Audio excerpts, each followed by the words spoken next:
তো দেখতেছেন যে আমরা গরুটাকে সুন্দরভাবে গোসল করাচ্ছি। আসসালামু আলাইকুম বন্ধুরা, সবাইকে ঈদুল আজহারের শুভেচ্ছা।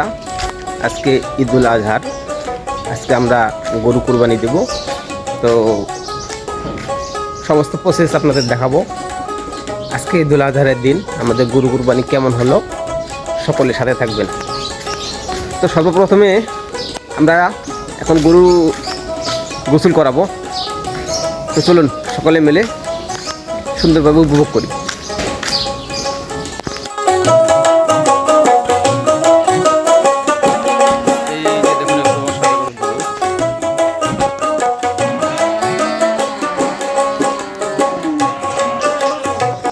এই যে দেখুন একটা কত সুন্দর একটা গরু, অসাধারণ।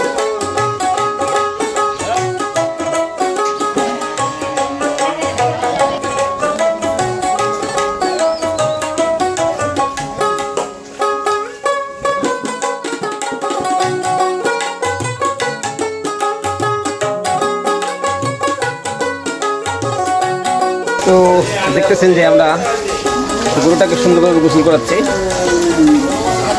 গরুরে গোসল করানোর পরে এখন যাচ্ছে আমরা নিজেরা গোসল করতে।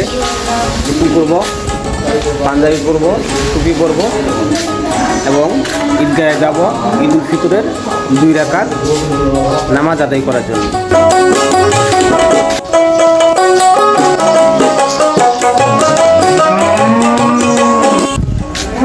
গোসল করে সুন্দর করে আতর মেখে টুপি পরে পাঞ্জাবি পরে এখন আমরা ঈদগাহ মাঠের দিকে যাচ্ছি। এই যে দেখুন আরও অনেকে যাচ্ছে। তো নামাজ পড়ব, তারপরে বাকি কাজ কী হয় আপনাদের দেখাবো। সারি সারি মুসল্লি আর ঝকমকে ঈদগাহে মাঠ দেখে কি না আনন্দই লাগছে আমাদের।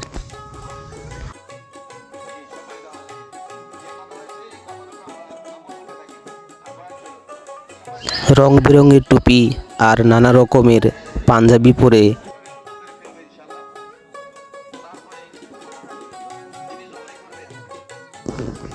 গরিব ধনী ভেদাভেদ রেখে আজকে সবাই এক ঈদগাহ মাঠে নামাজ পড়বে।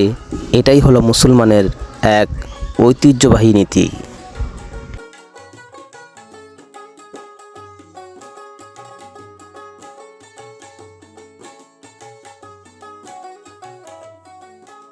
আমরা সকলে কাতারবন্দি হয়ে দাঁড়িয়ে কিছুক্ষণের মধ্যে নামাজ শেষ করব এবং ইমাম সাহেবের খুতবার শোনার আগ্রহে থাকব।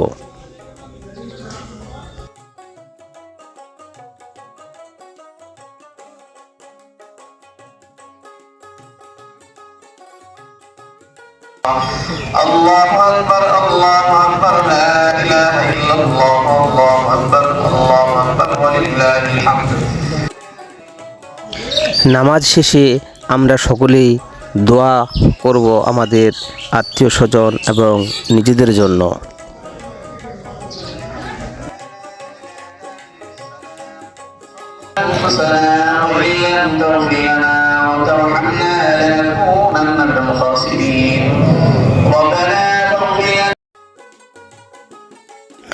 মোনাজাতের পূর্বে কুরবানির ফজিলত সম্পর্কে সকলকেই জানিয়ে দিলেন এবং নিয়ম কারণগুলো সুন্দরভাবে বলে দিলেন ইমাম সাহেব।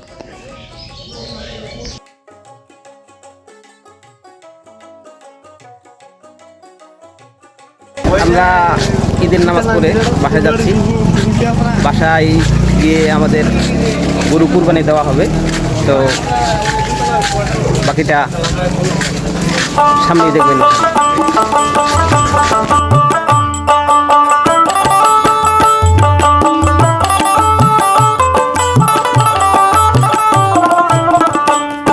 আসলে গরু কাটতেছি, তো এখন ঠান্ডা ঠান্ডা আনার জন্য আমরা দোকানে যাচ্ছি।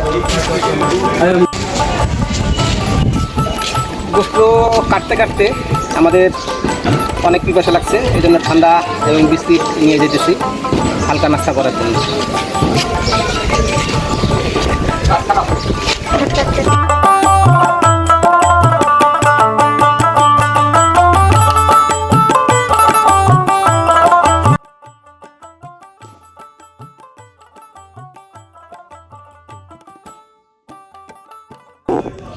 তো সারাদিন ঘোরাফেরা শেষে, সকল রকমের কার্যক্রম শেষে, বিকেলবেলা খেলাধুলা শেষে আজকের ঈদের দিন আমার কেমন গেল সকলে কমেন্টে জানাবেন, এবং ভিডিওটি ভালো লাগলে অবশ্যই লাইক কমেন্ট করবেন।